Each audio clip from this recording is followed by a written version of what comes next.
നിങ്ങളുടെ മനസ്സിന് അമിതമായ ഒരു ഭാരം അനുഭവപ്പെടുന്നുണ്ടോ? മനസ്സിങ്ങനെ 1000 വഴികളിലേക്ക് ഇങ്ങനെ ഒരു നിയന്ത്രണമില്ലാതെ പാഞ്ഞു പോകുന്ന ഒരനുഭവം നിങ്ങൾക്ക് ഉണ്ടാകുന്നുണ്ടോ? പലതരത്തിലുള്ള കാരണങ്ങൾ കൊണ്ട്, വീട്ടിലെ കാരണങ്ങൾ കൊണ്ട്, ജോലി സ്ഥലത്തെ കാരണങ്ങൾ കൊണ്ട്, വ്യക്തിപരമായ കാരണങ്ങൾ കൊണ്ടൊക്കെ നിങ്ങളുടെ മനസ്സ് തളർന്നിരിക്കുന്ന ഒരനുഭവത്തിലാണോ നിങ്ങളുള്ളത്? എങ്കിൽ തീർച്ചയായിട്ടും ഈ വീഡിയോ മുഴുവനായിട്ട് കാണുക. നിങ്ങളുടെ മനസ്സിൻ്റെ ബലം വീണ്ടെടുക്കാനായിട്ട് ഇത് നിങ്ങളെ സഹായിക്കും.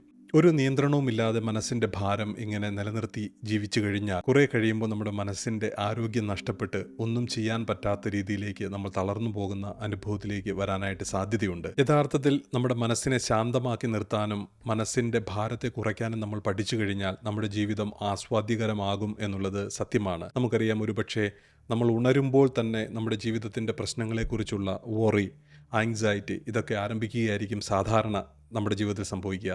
എന്നാൽ നമ്മളതിനെ മനസ്സിലാക്കി കഴിഞ്ഞാൽ ഉണരുമ്പോൾ മുതൽ ആ ദിവസം അവസാനിക്കുന്നത് വരെ നമ്മുടെ മനസ്സിനെ ഉന്മേഷത്തോടെ നിർത്താനും മനസ്സിന് ബലം നൽകാനും സാധിക്കുന്ന ഒരു രീതി പഠിക്കുക എന്നുള്ളത് വളരെ പ്രധാനപ്പെട്ടതാണ് എന്നെനിക്ക് തോന്നുന്നു. ഇങ്ങനെ നമ്മുടെ ജീവിതത്തെ നമ്മളൊന്ന് വിലയിരുത്തുമ്പോൾ നമുക്ക് മനസ്സിലാകും, നമ്മൾ ഇഷ്ടപ്പെടാതെ ഓടുന്ന ഒരു ഓട്ടമത്സരം പോലെയാണ്. നമുക്കൊരാഗ്രഹവുമില്ല ഇതിൽ പങ്കെടുക്കാനായിട്ട്, പക്ഷേ പങ്കെടുക്കാതിരിക്കാൻ പറ്റാത്ത ഒരവസ്ഥയിൽ നമ്മളിങ്ങനെ എല്ലാ പ്രശ്നങ്ങളുമായിട്ട് ഇങ്ങനെ ഓടിക്കൊണ്ടിരിക്കുന്ന ഒരനുഭവത്തിൽ മനസ്സ് എത്തിച്ചേരുകയാണ് ചെയ്യുന്നത്. മനസ്സിന് ഭാരം നൽകുന്ന കാര്യങ്ങൾ പലതുണ്ടാകാം. നമ്മുടെ വ്യക്തിപരമായ കാരണങ്ങളുണ്ടാവാം. അതുപോലെ തന്നെ മറ്റുള്ളവരുടെ ജീവിതത്തിൽ ഒരു കുടുംബമായിട്ടൊക്കെ ജീവിക്കുമ്പം കുടുംബത്തിലുള്ളവരുടെ കാര്യങ്ങൾ ഓർത്ത് വയ്ക്കുക, അവരുടെ കാര്യങ്ങൾ ചെയ്തു തീർക്കാനായിട്ട് പരിശ്രമിക്കുക, അതുപോലെ ജോലി സ്ഥലത്തെ കാര്യങ്ങൾ എപ്പോഴും ഓർത്തുകൊണ്ടിരിക്കുക. അങ്ങനെ പല കാരണങ്ങൾ കൊണ്ട് നമ്മുടെ മനസ്സിൻ്റെ ബലം കുറഞ്ഞുപോയി നമ്മുടെ മനസ്സ് തളർന്നു പോകുന്ന അനുഭവത്തിലേക്ക് നമ്മൾ എത്തിച്ചേരാനായിട്ട് ഇടയുണ്ട്. ഇതിനെയാണ് നമ്മൾ മാനസിക ഭാരം എന്ന് വിളിക്കുന്നത്. ഈ മാനസിക ഭാരം കൊണ്ട് തളർന്ന് തരിപ്പണമായി പോകുന്ന ഒട്ടനവധി ആളുകൾ നമ്മുടെ മുമ്പിൽ ഉദാഹരണങ്ങളായിട്ടുണ്ട്. അപ്പോൾ അതുകൊണ്ട് ഇതിനെ നിയന്ത്രിക്കാൻ പഠിക്കുകയും അതിനെ നമ്മുടെ ജീവിതത്തിൽ ആ നിയന്ത്രണത്തിലൂടെ കൊണ്ടുവരികയും ചെയ്യുമ്പോഴാണ് നമുക്കതിനെ കുറച്ചും കൂടി മനസ്സിലാക്കാനും ലൈഫിനെ കുറച്ചും കൂടി ഈസി ആക്കാനും നമുക്ക് സാധിക്കുക. നമ്മുടെ മനസ്സിൻ്റെ ഭാരം കുറയ്ക്കുന്നതിന് നമ്മുടെ മനസ്സിനെ നിയന്ത്രിക്കുക എന്നുള്ളതാണ് ഏറ്റവും പ്രധാനപ്പെട്ട കാര്യം. അങ്ങനെ മനസ്സിനെ നിയന്ത്രിക്കാനായിട്ട് നമുക്ക് സാധിച്ചില്ലെങ്കിൽ ഞാൻ മുമ്പ് പറഞ്ഞതുപോലെ 1000 വശത്തേക്ക് ഇതിങ്ങനെ ഓടിക്കൊണ്ടിരിക്കും. നമ്മുടെ കയ്യിൽ ഒരിക്കലും നിയന്ത്രണം ഉണ്ടാവില്ല. നമ്മുടെ മനസ്സിൻ്റെ മൂർച്ച കുറഞ്ഞു വരുന്ന അനുഭവത്തിലേക്ക് വരും. അത് നമ്മളെ തളർത്തി കളയുകയും ചെയ്യും. ഇങ്ങനെ മനസ്സ് തളരാൻ തുടങ്ങി കഴിയുമ്പോൾ നമ്മുടെ ജീവിതത്തിൽ നമ്മളൊരു കാര്യം മനസ്സിലാക്കുകയാണ്, ഒരിക്കലും ഈ ജീവിതം എൻ്റെ നിയന്ത്രണത്തിലല്ല. ബോധപൂർവം കാര്യങ്ങൾ തീരുമാനിക്കുകയും പെരുമാറുകയും ചെയ്യേണ്ടതിന് പകരം കാര്യങ്ങളോട് വെറുതെ അങ്ങ് പ്രതികരിക്കാൻ തുടങ്ങും.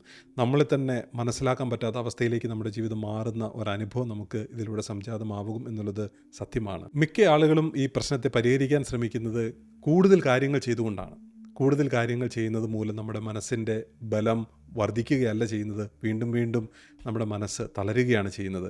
കാര്യങ്ങൾ കൂടുതൽ ചെയ്യുന്നതിനേക്കാൾ ഉപരി കാര്യത്തെ ക്രിയാത്മകമായി ചെയ്ത് നമ്മുടെ സ്വത്വത്തെ വീണ്ടെടുത്ത് അതിന് ബലം നൽകുക എന്നുള്ളത് വളരെ പ്രധാനപ്പെട്ടതാണ്. നമ്മുടെ മനസ്സിനെ മനസ്സിലാക്കാനായിട്ട് ഞാനൊരു ഉദാഹരണം പറയാം. കലക്കവെള്ളം നിറച്ച ഒരു ഗ്ലാസ്സിന് സങ്കല്പിക്കുക. ആ ഗ്ലാസ്സിനെ നമ്മൾ ഇളക്കിക്കൊണ്ടിരിക്കുകയാണെങ്കിൽ ആ വെള്ളം എപ്പോഴും കലങ്ങി തന്നെ ഇരിക്കും. എന്നാൽ ആ ഗ്ലാസ്സിനെ നിശ്ചലമായ ഒരു സ്ഥലത്ത് വെച്ച് അല്പസമയം അതിനനുവദിക്കുകയാണെങ്കിൽ ആ മണ്ണ് അടിയിലേക്ക് പോയി അവസാനം ഈ വെള്ളം തെളിമയുള്ളതായിട്ട് മാറും. അതുപോലെയാണ് നമ്മുടെ മനസ്സ്. നമ്മുടെ മനസ്സിൽ ഇങ്ങനെ പ്രശ്നങ്ങളിട്ട് അതിനെ ഇങ്ങനെ കറങ്ങാൻ അനുവദിച്ചു കഴിഞ്ഞാൽ, അതിനെ ഇളക്കിക്കൊണ്ടിരുന്നു കഴിഞ്ഞാൽ ഒരിക്കലും നമുക്ക് ആ ഒരു തെളിമ, ജീവിതത്തിലുണ്ടാവേണ്ട ഒരു നിശ്ചലത അനുഭവിക്കാനായിട്ട് സാധിക്കുകയില്ല. അപ്പോൾ അതുകൊണ്ട് മനസ്സിന് സ്വസ്ഥമായിട്ട് ഇരിക്കാനായിട്ട് ഒരു അവസരം നൽകുകയും അതിന് അപ്രകാരം പരിപോഷിപ്പിക്കുകയും അല്ലെങ്കിൽ പരിശീലിപ്പിക്കുകയും ചെയ്യുക എന്നുള്ളത് വളരെ പ്രധാനപ്പെട്ട കാര്യമാണ്. പ്രത്യേകിച്ചും ഒരു സൗഖ്യം നേടാനായിട്ട് താല്പര്യമുണ്ടെങ്കിൽ അതിന് നമ്മളെ സഹായിക്കുന്ന ഏറ്റവും പ്രധാനപ്പെട്ട കാര്യമാണ് നിശ്ചലമായി നമ്മുടെ മനസ്സിലിരിക്കാനായിട്ട് അവസരമൊരുക്കുക എന്നുള്ളത്. അതുകൊണ്ട് മനസ്സിനെ നിശ്ചലമാക്കാനായിട്ട് എങ്ങനെ സാധിക്കുമെന്ന് ഞാൻ സംസാരിക്കാം. പക്ഷേ അതിന് മുമ്പായിട്ട് ഇപ്രകാരം നമ്മുടെ മനസ്സിന് സ്വസ്ഥത കൊടുത്തില്ല എങ്കിൽ സംഭവിക്കുന്ന അപകടങ്ങൾ പറഞ്ഞതിന് ശേഷം നമ്മുടെ മനസ്സിൻ്റെ സ്വസ്ഥതയെക്കുറിച്ച് സംസാരിക്കാം. മനസ്സ് തളർന്നിരിക്കുമ്പോൾ, മനസ്സിന് സ്വസ്ഥതയില്ലാതെ വരുമ്പോൾ നമുക്ക് സംഭവിക്കുന്ന ഒന്നാമത്തെ അപകടം ഇതാണ്. നമ്മളെടുക്കുന്ന തീരുമാനങ്ങളുടെയൊക്കെ മൂല കാരണം എന്നുള്ളത് ഭയമായിട്ട് മാറും. ഭയം നമ്മളെ നിയന്ത്രിക്കുന്ന അവസ്ഥയിലേക്ക് കാര്യങ്ങൾ മാറും. ഈ ഭയം, എല്ലാത്തിനെക്കുറിച്ചുമുള്ള ഭയം നമ്മുടെ ഉള്ളിൽ നിറയുമ്പോൾ നമ്മുടെ തീരുമാനങ്ങളെല്ലാം ഈ ഭയം കേന്ദ്രീകൃതമായിട്ട് മാറുന്ന ഒരനുഭവത്തിലേക്ക് മാറാനായിട്ടിടയുണ്ട്. ഈ ഭയം നമ്മുടെ ജീവിതത്തിൻ്റെ എല്ലാ സന്തോഷത്തെ കെടുത്തി കളയുകയും നമ്മൾ ഇങ്ങനെ ചിന്തിക്കാൻ തുടങ്ങും, എന്നു മുതലാണ് എൻ്റെ ജീവിതം എൻ്റേതല്ലാതായിട്ട് മാറിയിരിക്കുന്നത്, ഞാൻ ജീവിക്കുന്നില്ല എന്നുള്ള ഒരു അവസ്ഥയിലേക്ക് എൻ്റെ മനസ്സും എൻ്റെ ശരീരവും ഒക്കെ മാറിയത് എന്നു മുതലാണ് എന്ന് നമ്മൾ പലപ്പോഴും ചിന്തിക്കാനായിട്ട് തുടങ്ങും. അപ്പോൾ അതുകൊണ്ട് ഭയത്തിൽ നിന്ന് മാറാനായിട്ട് നമ്മുടെ ജീവിതത്തെ ഭയത്തിൽ നിന്ന് മാറ്റിയെടുക്കാനായിട്ടുള്ള ഒരു ശ്രമമായിരിക്കണം നമ്മൾ നടത്തേണ്ടത്. നമ്മൾ ഇപ്രകാരം നമ്മുടെ ഭാരം ഇറക്കി വെക്കാനായിട്ട് തുടങ്ങിക്കഴിയുമ്പോൾ നമ്മുടെ മനസ്സ് ശാന്തമാകാൻ തുടങ്ങും. കാര്യങ്ങളൊക്കെ ബോധപൂർവം ചെയ്യുന്ന ഒരവസ്ഥയിലേക്ക് കാര്യങ്ങൾ എത്തിച്ചേരും. അപ്പോൾ അത് വരുത്തുക എന്നുള്ളത് നമ്മുടെ നിയന്ത്രണമായ പരിശ്രമത്തിൻ്റെയും പരിശീലനത്തിൻ്റെയും ഭാഗമായിട്ട് സംഭവിക്കുന്ന കാര്യമാണ്. അപ്പോൾ അതിലേക്കാണ് നമ്മൾ ഇനി ശ്രദ്ധ നൽകേണ്ടത്. നമുക്കറിയാം, നമ്മുടെ ശരീരത്തിന് വിശ്രമം ആവശ്യമാണ്. നമ്മുടെ ഉറക്കം നമ്മുടെ ശരീരത്തെ എങ്ങനെ പുഷ്ടിപ്പെടുത്തുന്നോ അതുപോലെയാണ് നമ്മുടെ മനസ്സിന് നമ്മൾ നൽകുന്ന നിശബ്ദത, ശാന്തത. അതുകൊണ്ടാണ് മെഡിറ്റേഷൻ എന്നുള്ളത് വളരെ പ്രധാനപ്പെട്ട ഒരു കാര്യമായിട്ട് വരുന്നത്. അപ്പോൾ അതുകൊണ്ട് നന്നായിട്ട് മെഡിറ്റേഷൻ ചെയ്യാനായിട്ട് നമ്മൾ പഠിച്ചു കഴിഞ്ഞാൽ നമ്മുടെ മനസ്സിന് ഏതൊക്കെ തരത്തിലുള്ള പ്രതിസന്ധികൾ അനുഭവിക്കേണ്ടി വന്നാലും നമുക്കതിനെ തരണം ചെയ്യാനായിട്ട് സാധിക്കും. അപ്പോൾ അതുകൊണ്ട് എങ്ങനെയാണ് ഈ മെഡിറ്റേഷൻ ചെയ്യാനായിട്ട് സാധിക്കുക?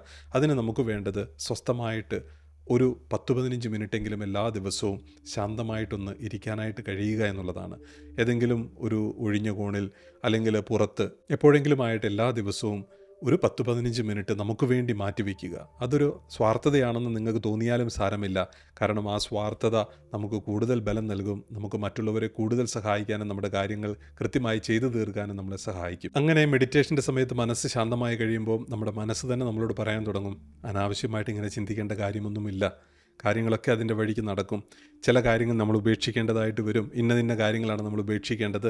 ചില കാര്യങ്ങൾ നമ്മൾ മുറുകെ പിടിക്കണം. അത് ചെയ്തു കഴിയുമ്പോൾ നമ്മുടെ മനസ്സ് കൂടുതൽ സന്തോഷമുള്ളതായിട്ട് മാറും.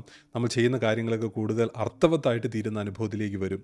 അപ്പോൾ ഇതാണ് ഒരു മെഡിറ്റേഷൻ്റെ ഫലമായിട്ട് നമ്മുടെ ജീവിതത്തിൽ സംഭവിക്കുക. ഒരുപാട് ഭാരം, താങ്ങാൻ പറ്റാത്ത ഭാരം നമ്മൾ വഹിക്കുന്നു എന്നുള്ളത് നമ്മളൊരു നല്ല മനുഷ്യനാണ് എന്നുള്ളതിൻ്റെ ഒരു അലങ്കാരമായിട്ട് കാണേണ്ടതില്ല.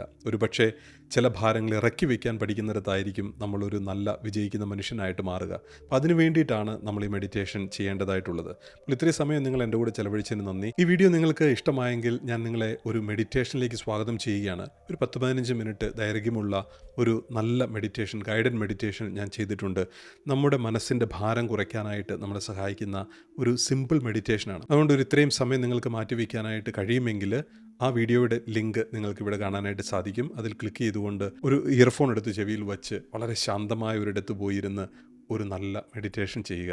ഈ മെഡിറ്റേഷൻ നിങ്ങളെ തീർച്ചയായിട്ടും നിങ്ങളുടെ മനസ്സിനെ സ്വസ്ഥമാക്കും. നിങ്ങളുടെ മനസ്സിലേക്ക് നല്ല നല്ല ചോദ്യങ്ങൾ ചോദിക്കാനും നല്ല ഉത്തരങ്ങൾ നിങ്ങളുടെ ജീവിതത്തിൽ കണ്ടെത്താനും നിങ്ങളെ സഹായിക്കും.